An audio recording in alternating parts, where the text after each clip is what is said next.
el caso que han llamado a declarar a Carlos Mur y a Reyero un juzgado. Perdona, sí, lo iba a contar antes, pero al final se me pasó. Hasta ahora solo el juzgado de instrucción 9, en una de las querellas, ha afectado, y ya sabéis que luego eso fue muy mediático, estaba toda la prensa allí, ha afectado que declarara Reyero y que declarara Mur. En esas declaraciones estuve yo. Reyero estuvo contundente, como está ya en su libro y tal, diciendo que él había advertido, incluso por correo electrónico, que esos protocolos eran unos protocolos que él consideraba que podían ser hasta delictivos. Eso decía el consejero este que era del Ciudadano, lo decía en los correos. Carlos Mur negaba haber recibido ese correo, pero Reyero demostró que había mandado ese correo y que Mur lo había recibido, con lo cual Carlos Mur, cuando nosotros le preguntamos, dijo que es que había sido un error, que recibió muchos correos, pero que es verdad que había recibido el correo de Reyero advirtiéndole de que esos protocolos eran errores.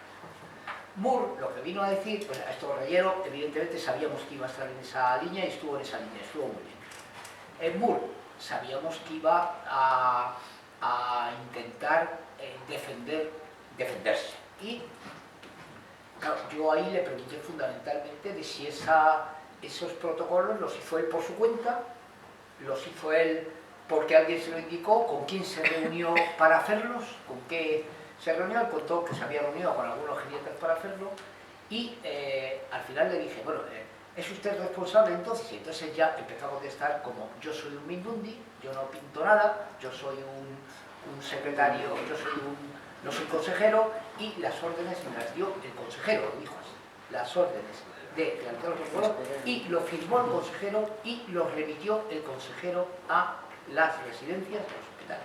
O sea, Mur, lógicamente, por eso le llamábamos testigo, un poco para que se... porque también podría haber ido imputado por ser el que firma y manda, pero le llamamos testigo un poco para que nos diga si esto lo hace él por su cuenta o lo hace, porque ya digo, él dice: yo aquí soy un mandado, yo soy médico, pero soy un mandado, lo hago con otro, y el que me lo aprueba y el que me dice que sí, y yo incluso, dice, tenía reticencias en algunas cosas, tenía reticencias en algunas cosas.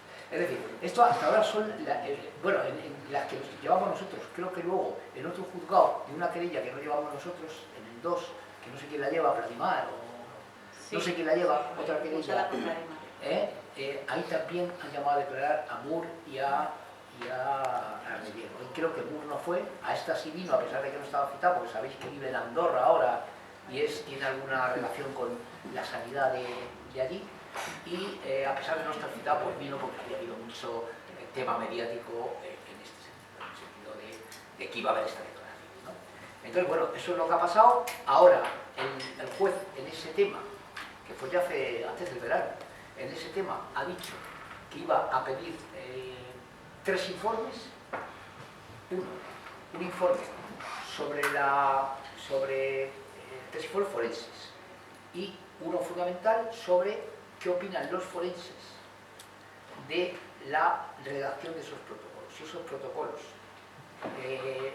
al margen de la situación, eso lo dijo allí personalmente hablando, al margen de la situación creada por el COVID, eran unos protocolos que, digamos, estaban bien para, no se contravenía el derecho a la salud de los ciudadanos. Y bueno, eso estamos esperando que todavía lo hagan. El problema es que los forenses lo mismo dicen que eran maravillosos, que es lo que están diciendo, que eran maravillosos, y luego pues no sé qué seguirá haciendo.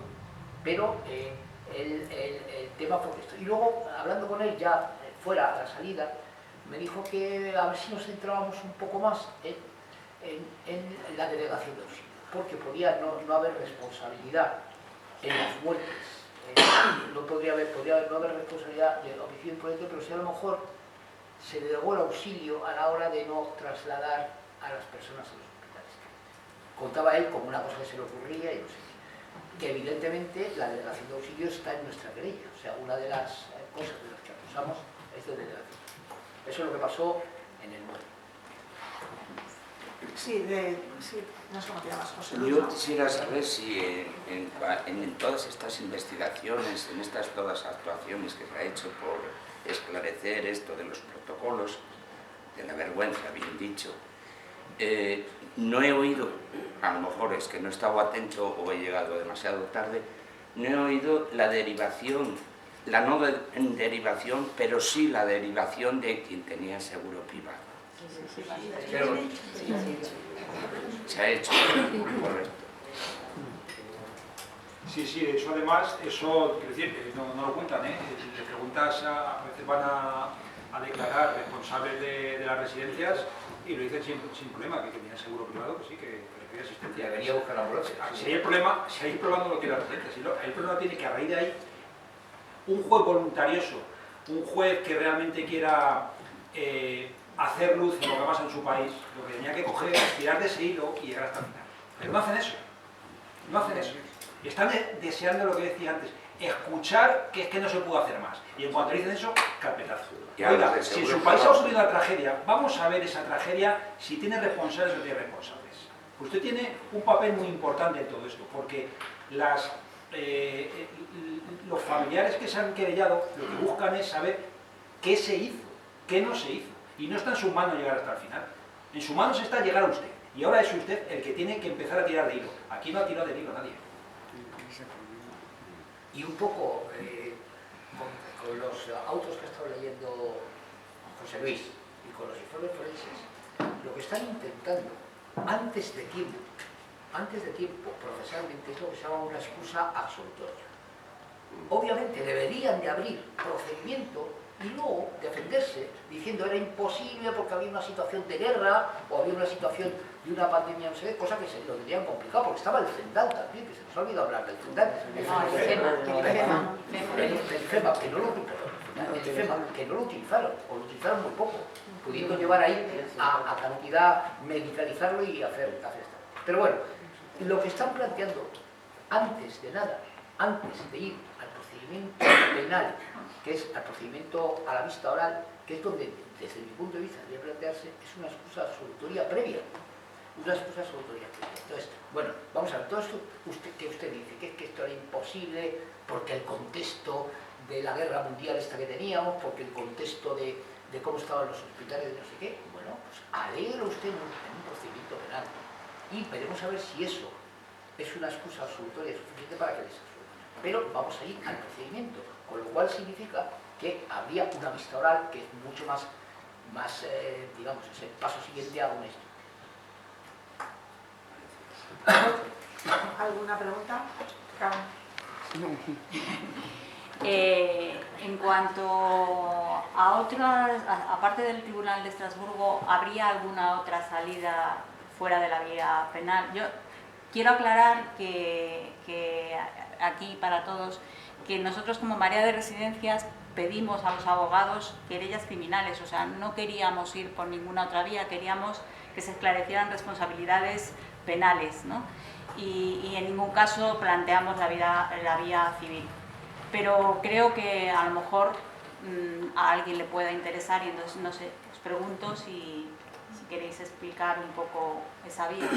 A ver, cuando empezaba mi exposición, os decía, leyendo lo que indicaba el Tribunal Supremo al respecto sobre la falta de medios en residencias, decía ya de antemano que la vía penal, que nos olvidáramos de que se fuera a investigar por la vía penal, eso se ha hecho bien. Y lo que estaba diciendo era pues que hay otras jurisdicciones, ¿no?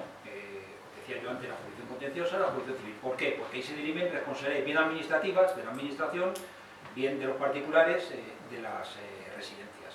Donde el hecho de que no haya una responsabilidad penal, es decir, hay una coletilla que se pone en los autos de archivo, que dice que no se archiva por falta de indicio de criminalidad, independientemente de responsabilidades civiles en que se pudiera incurrir. Bien, ese independientemente de responsabilidades civiles es que individualmente, caso por caso, habría que acudir a un juzgado de primera instancia para reclamar una indemnización por los daños y perjuicios que se ha ocasionado por el fallecimiento, por el contagio de la persona en concreto.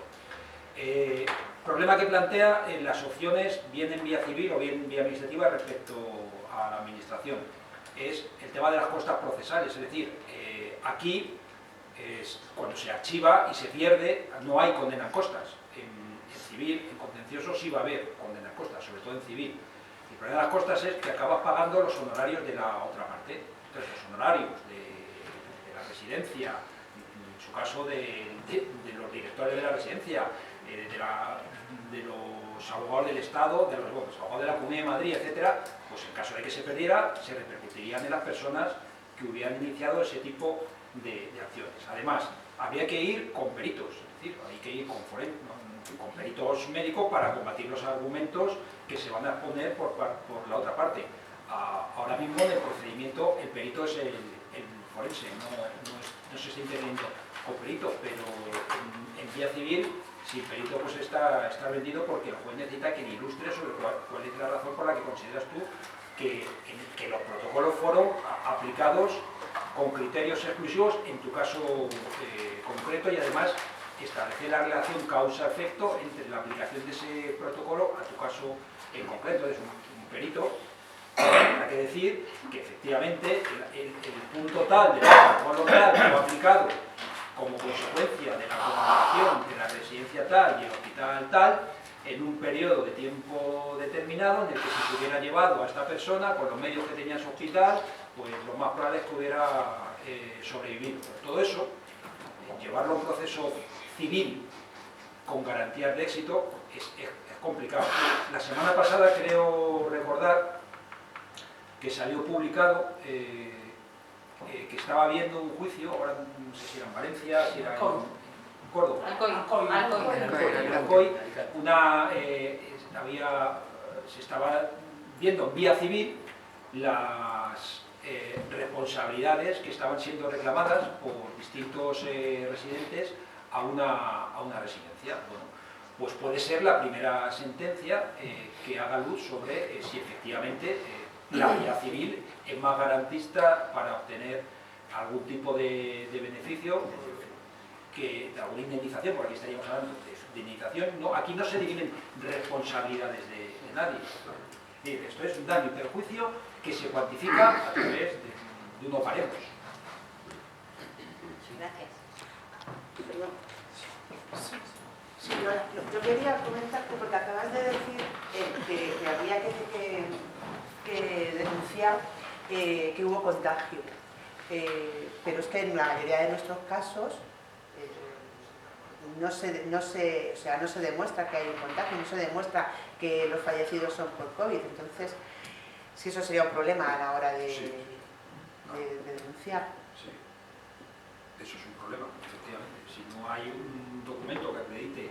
O sea, imagínate, tú cuando pides indemnización por daños y perjuicios, el daño y perjuicio puede ser desde fallecimiento hasta que te ha provocado el COVID una afonía.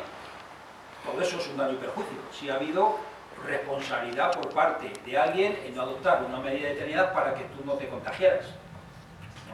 Todo eso con la escasa documentación, porque no hay documentación, no todo el mundo tiene un documento donde de manera indubitada se acredite que fue contagiada de COVID. Eso no es frecuente.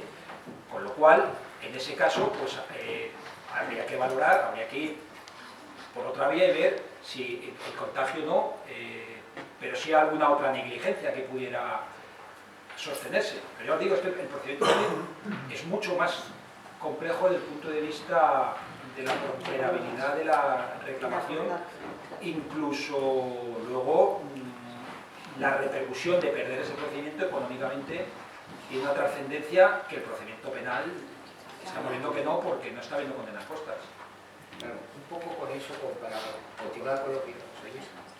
O sea, aquí lo evidente es que aquí sí que había que ver caso a caso, la persona que quisiera ir al contencioso porque estaba en una residencia pública, o a la civil, o a la vía civil, estaba en una residencia privada o concertada, que ahí ya veríamos si fuera la concertada. Si en el contencioso había que ir caso por caso, evidentemente con un perito, y ya no solo sería, bueno, si el fallecimiento por COVID está bien, sino también acreditar que hubo un mal funcionamiento de la Administración de Justicia sin consecuencias penales por el tema de los protocolos. ¿Qué es lo que dicen algunas audiencias provinciales? Te vienen a decir, hombre, vaya usted, es verdad que a lo mejor los protocolos no eran los que había que hacer, pero no tienen consecuencia penal. Así que te vienen a decir, vaya usted a la vía contenciosa, a la vía civil, y ahí reclame, como diciendo, ahí a lo mejor usted, ahí lo mismo le dan la razón. Eso es muy fácil decirlo por alguien que no va luego a resolver, porque luego va a resolver un juez de lo contencioso. Entonces, el hecho de que, por ejemplo, no fuera trasladado al hospital alguien, aunque luego el fallecimiento no se acredite que sea por COVID, si no fue trasladado al hospital, y una de las cosas que decimos del mal funcionamiento es que esos protocolos no tenían un rollo penal, no tenían una consecuencia penal, pero sí tenían una consecuencia indemnizatoria, contenciosa o civil, sería el hecho de ese mal funcionamiento y el hecho de que hayas perdido, porque claro, aquí no hace falta demostrar en lo contencioso y en lo civil, no hace falta demostrar que el fallecimiento hubiera sido igual o no, que es lo que dicen muchos. O sea, que se hubiera producido el fallecimiento tanto yendo como no yendo al hospital. Lo que se suele valorar, no negativo, porque ahí sí hemos llevado más cosas, es la pérdida de oportunidad. Y con la pérdida de oportunidad puedes obtener una indemnización, pero insisto, y lo ha dicho ya José, es un tema que hay que ver uno a uno, es un tema arriesgado en el sentido de que si te condenan en costas en el civil, vas a pagar una pasta a los abogados de la residencia o de la administración, y en la vía contenciosa, menos a lo mejor, menos, porque ahí ya es el tribunal contencioso el que decide cuáles son los honorarios que pierdes con costas, porque ahí, cuando pierdes un procedimiento, lo normal es que lo pierdas, o sea, en civil, normalmente el que pierde paga las costas. A veces hacen una excepción, pero es un riesgo que la gente tiene que saber. La gente tiene que saber, o tenéis que saber todos los afectados y complicarlos. La gente que quiera ir al contencioso hay que verlo uno a uno, o sea, a mí expresamente comentarle lo que le va a costar el perito y lo que le va a costar el procurador, que ya no es lo mismo que en penal. El perito va a costar un dinero y el procurador va a costar bastante más dinero que lo que está cobrando Valentina y el resto de los procuradores. Y luego el riesgo encima de que si pierdes encima tienes que pagar las costas que sería el cuerpo, ¿no? Encima pagarle las costas a los abogados de las residencias. Y luego también hay una cuestión que solo pueden reclamar las personas que haya pasado un año desde su archivo, No pueden, ya después de eso se pasa el plazo, prescribe, no hay acción posible. Tiene que pasar un año. Y aquí la duda que tenemos, aunque el otro día la medio resolvíamos, en contra, es... ¿Has confirmado que no? Vale. Entonces, los que están en el Constitucional, los que hayan pasado más de un año, aún estando en el Constitucional, no valdría porque tiene que ser resolución firme y ordinaria, no el recurso al Constitucional es extraordinario. Por lo tanto, hay ya gente que no puede ir, porque ya ha pasado el año. El año desde su archivo. El año desde su archivo. ¿Desde el primer archivo? Perdón, del último, el de la audiencia. Ese es el tema. Entonces, bueno, pues eso es lo que... Entonces el otro día, es verdad, lo voy a comentar un poco porque el otro día estuvimos en Alcorcón, ayer, declarando un montón de gente, y es verdad que la fiscal, por primera vez en lo que yo he visto, estuvo bien, muy bien, haciendo las preguntas que tenía que hacer, tomando nota, yo lo había tomado notas, incluso, sí, buena fiscal de los protocolos y tal, con muchísima sensibilidad con la gente cuando va a declarar, y eso que declararon allí, no sé cuántos, 15 personas, y estuvimos desde las 10 de la mañana hasta la 1 en esas declaraciones, y la fiscal estuvo con muchísima sensibilidad preguntando de todo, incluso sobre los protocolos y sobre tal, pero claro, esa es una actuación individual de una fiscal, veremos a ver luego lo que pide ahora o lo que no pide. Al menos a la gente se le notaba que se afectaba, incluso ella también, en algunas declaraciones, y bueno, pero eso es un caso excepcional. Yo no sé, tú también se has estado con una vez. Sí, coincidí con ella, además le di las gracias por su buen hacer. Claro, sí. Entonces estuvo, y luego es una persona con la que te saluda como si estuvieras en el mismo lado, porque los demás fiscales nos miran como los enemigos. Cuando estamos como situaciones dentro de los ¿sabes? O sea, como si fuéramos locos, ¿eh? Entonces, bueno, un poco lo digo porque como fue ayer, y es verdad que salimos comentando todos, que había sido... Muy bien. A ver, yo no sé si lo has dicho, pero yo no te he oído. En el caso de que alguien quisiera recurrir a la vía civil, ahí ya en la vía de residencias no interviene para nada, sería individualmente. Entonces, para aclararlo. Bueno, ¿otra pregunta? Yo quería